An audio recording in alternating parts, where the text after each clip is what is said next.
What we gather is that Dr. Besigye is in deep coma, unresponsive even to painful stimulus. When somebody is comatose, you can undertake a painful stimulus to see if at all he can respond. He's unresponsive. So that is the state in which Dr. Besigye is reported to be. And that is what we want to report to you. But these are very important observations to make. Why did the prison service take Dr. Besigye to the military hospital? Why is the prison service so unfriendly to the relatives, friends, and workmates, colleagues of Dr. Besigye to deny access to him, even to know his condition? Why? Why should the Uganda Prison Service employ military officers and give them military uniforms of Uganda Prison Service? Good morning, our colleagues and the partners from the press.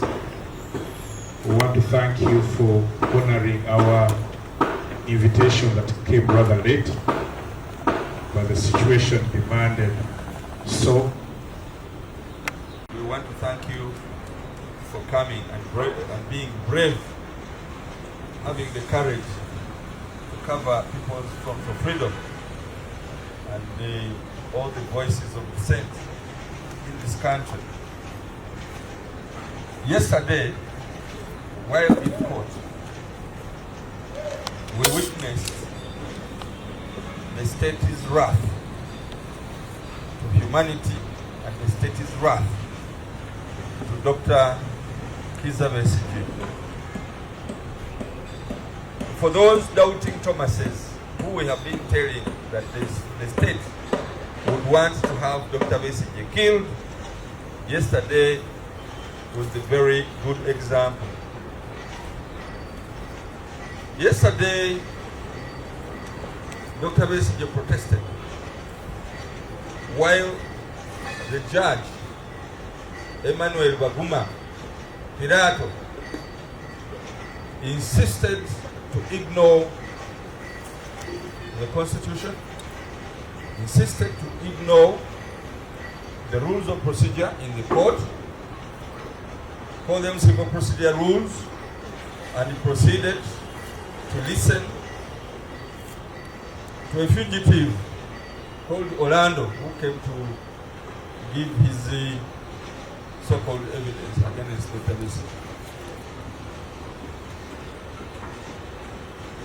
All of you who were there, who could have witnessed, this is what exactly happened. Dr. Besigye, while he protested, he was handcuffed by the prison officers. He continued to protest. Then they arm-twisted him and put his hands behind him. And he cried out, "You guys, you are hurting me. You are hurting me." In that process, we did not see exactly what was happening because they were in the dock. He continued to protest. After a while, Dr. Besigye collapsed. A very short while, he collapsed. That collapse was preceded by a cry out, "You are hurting me, you are hurting me."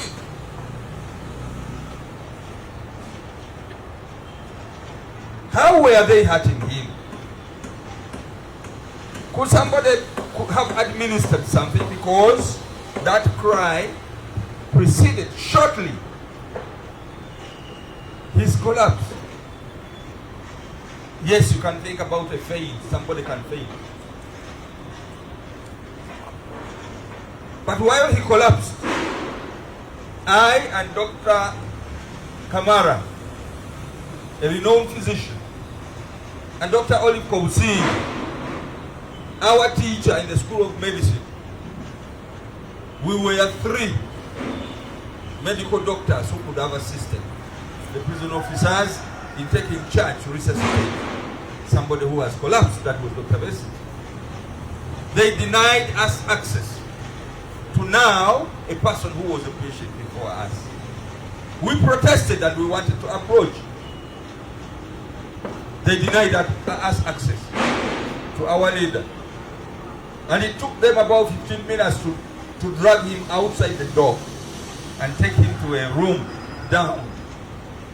It took them about an hour in order to bring an ambulance. And the ambulance they brought, it was just having a driver and no medical personnel inside.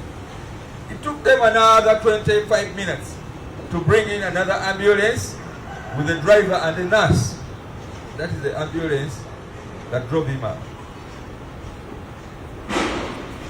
What was remarkable and which we want to highlight here, it looks like Kizza Besigye, who happens to be in charge of Uganda prison services, no longer has prison officers. He also has military men in prison officers' uniforms. And I think the military has taken over the prisons as well. They denied us access to a man who collapsed. A man who is our leader, a man who is a relative to some of us. Denied us access. What were they doing with him while he was unconscious? We cannot know.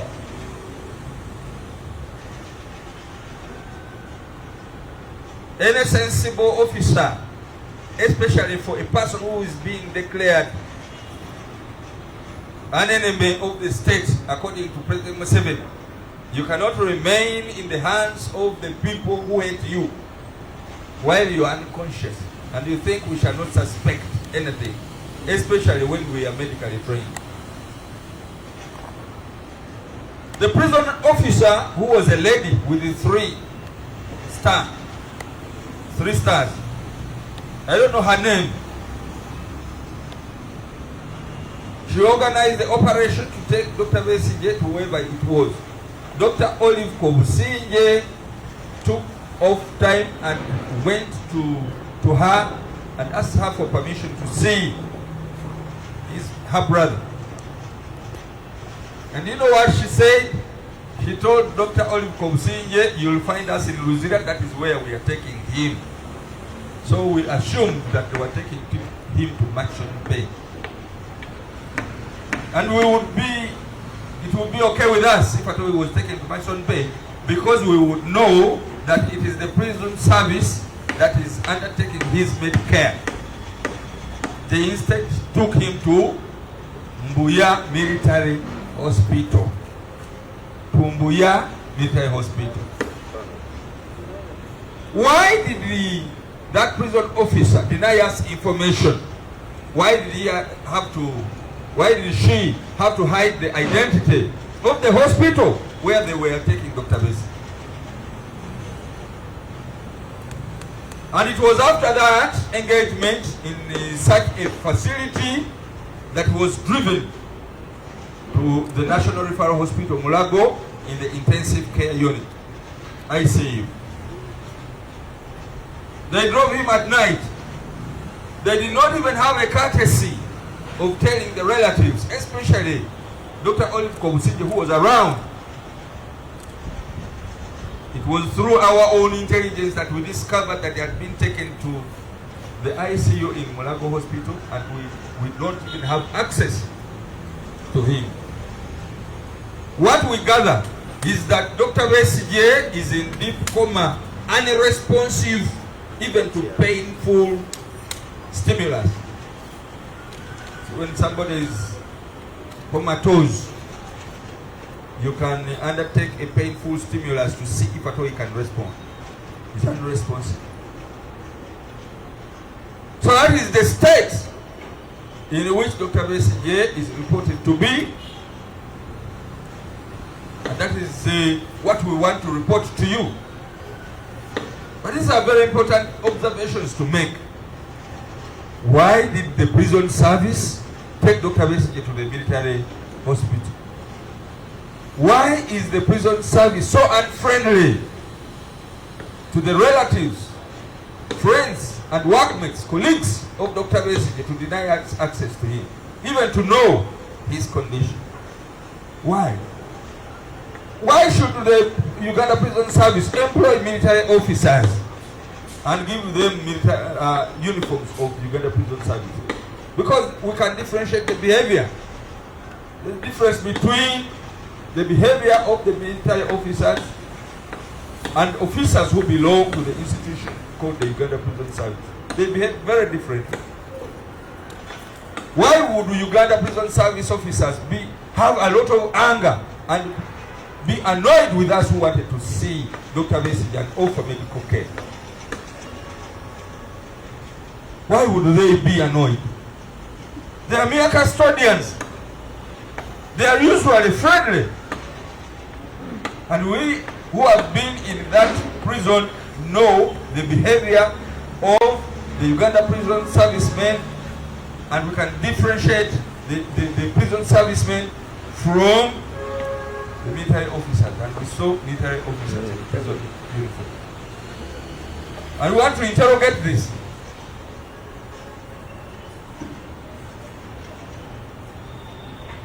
Second observation yesterday was about the restriction that is being announced, administrative restrictions by the courts of law. We were here, you members of the Fourth Estate were here, when one man called Okello Onyum killed children in Uganda. President Museveni himself ordered that court be convened within the community for everybody to see and observe the proceedings. And it was done. How comes that Dr. Besigye and Obedi Lutare's case is being listened to in an opaque manner? They want darkness, to listen to it in darkness. No transparency at all. They are restricting the media because they know they were going to commit nefarious things which would anger the public. And they knew that we were not going to keep quiet. So we want the court of justice, especially the Chief Justice, who comes from Rukungiri, and the man we have written to as the consortium of leaders of political organizations that we want to engage, and he has not answered. How comes that the Chief Justice can be as silent as dead to that extent? Would Uzeja appear in burial when Dr. Besigye is pronounced dead? How can you be a Chief Justice and you don't call your forces to order while they are conducting injustice against the people for whom they must advocate? That is the second observation.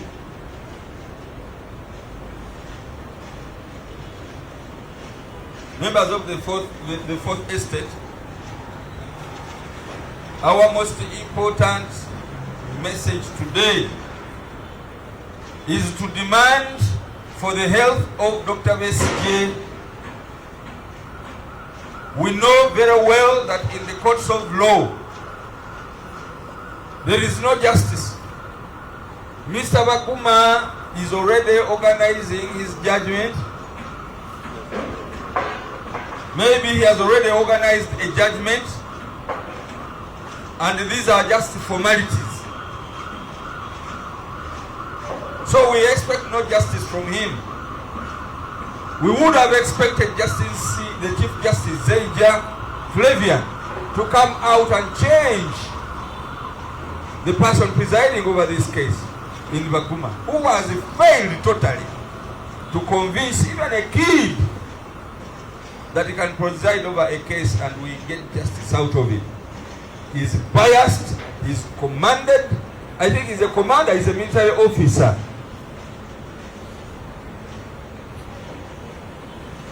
How can you walk away from court without even adjourning it?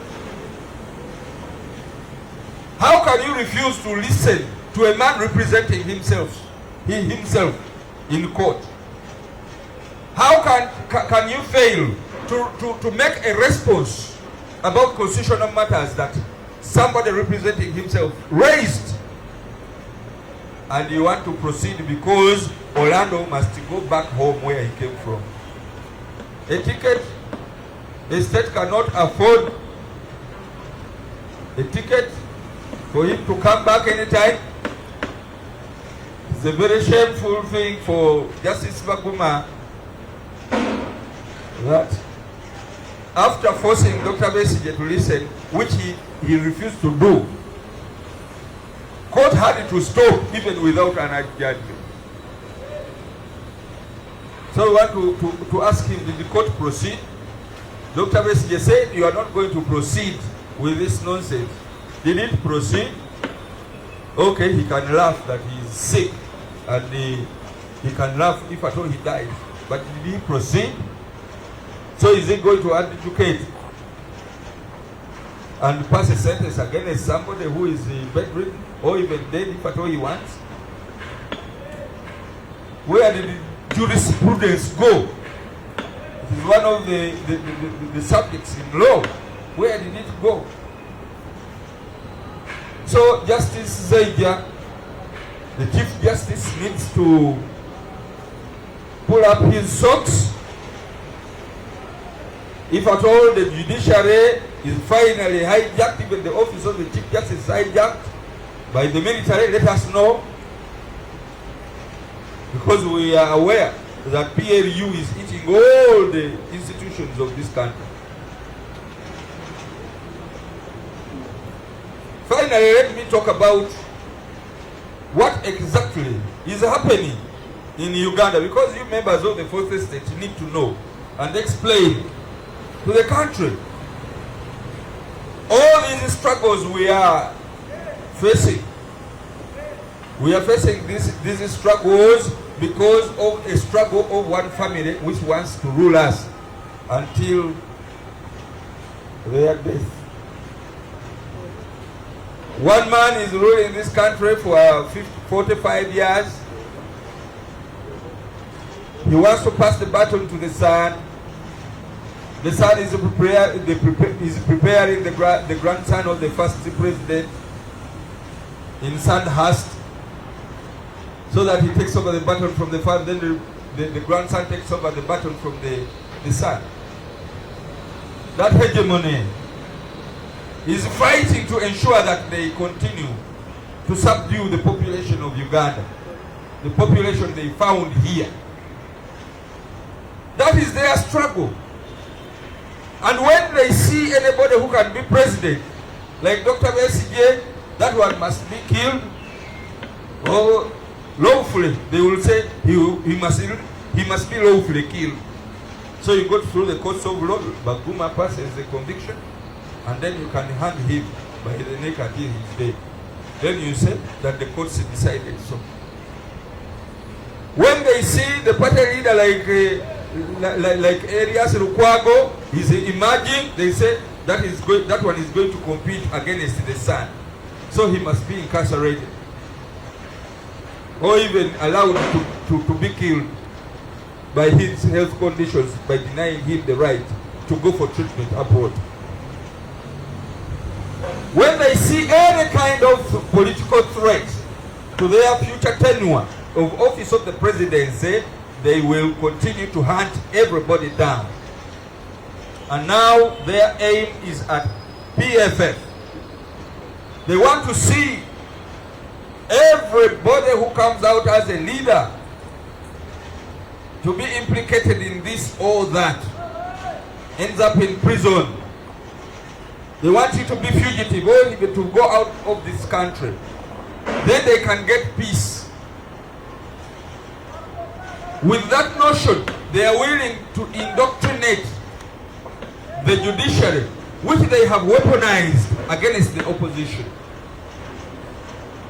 They have even annexed them. They have already annexed parliament.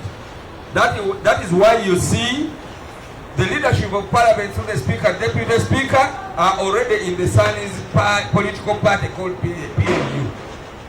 the one that exists parasitically with the NRM, eating it from within until they declare that they are the leaders now. That is why you see justices of High Court, including ministers, the Minister of Internal Affairs subscribing to a young party, a young parasitic party. So that is what they are doing. So we are saying that if at all they are brave enough, if at all they have the courage, if at all they have the wit, if at all they have the knack, let them present themselves before Ugandans today and in the future, if they want to be leaders of this country. But we want to tell them we shall compete with you, and Ugandans will recite their fate. And we want to rally Ugandans against this notion of family rule.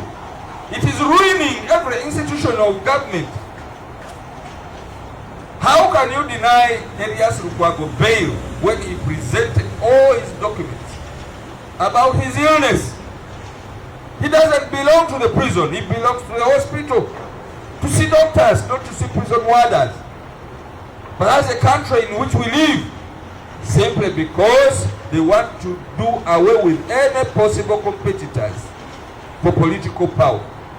In essence, that is why we are being fought left, right, and center. But for how long shall we see Ugandans being incarcerated, Ugandans being tortured? How long? Shall we continue to see these kind of things happening? Ladies and gentlemen, you will ask, you people of PLU, somebody used to continue asking us, you people, what are you doing with your party? They are blacklisting everybody. I was telling them we are here to stay and we shall continue fighting on. You want to ask us, what next? We are going to tell you what we are going to do next in the next 10 days of preparation. We are preparing Uganda so that they can know this situation at hand. So we shall have a number of meetings and we shall tell the nation what we are going to do next. And I thank you very much.